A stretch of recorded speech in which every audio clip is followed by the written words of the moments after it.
I found a message carved into my bedroom ceiling. I'm watching you. A few months ago, I moved into a new apartment. It was a decent place in a quiet neighborhood, perfect for a fresh start. Everything seemed normal at first, but then I began to notice odd things. Little items like keys or pens would go missing and turn up in strange places. I blamed my forgetfulness and brushed it off. One night, I woke up around 2 a.m., feeling an odd sense of unease. I glanced around the dark room, trying to shake the feeling. That's when I noticed it. Faint scratches on the ceiling, directly above my bed. I got up, turned on the light, and stood on my bed to get a closer look. The scratches formed letters.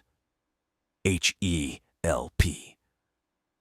My skin crawled, but I convinced myself it was just my mind playing tricks on me. A week later, I woke up again in the middle of the night.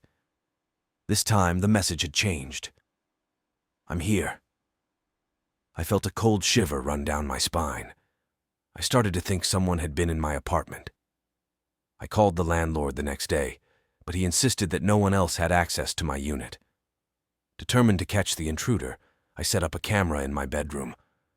I figured I'd catch whoever was doing this and put an end to my anxiety. For a few nights, nothing happened. Then, one night, I woke up again at 2 a.m., the same uneasy feeling gripping me. I didn't dare look at the ceiling. Instead, I grabbed my phone to check the camera footage. My heart nearly stopped when I saw it.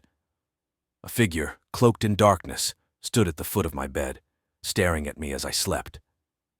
They slowly climbed onto my bed and carved something into the ceiling.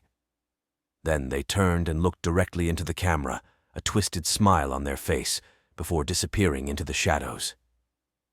Terrified, I fled the apartment and called the police. They arrived quickly, but there was no sign of forced entry and no evidence of anyone being there. They told me it was probably a prank, or maybe even a dream, but I knew better. I moved out the next day.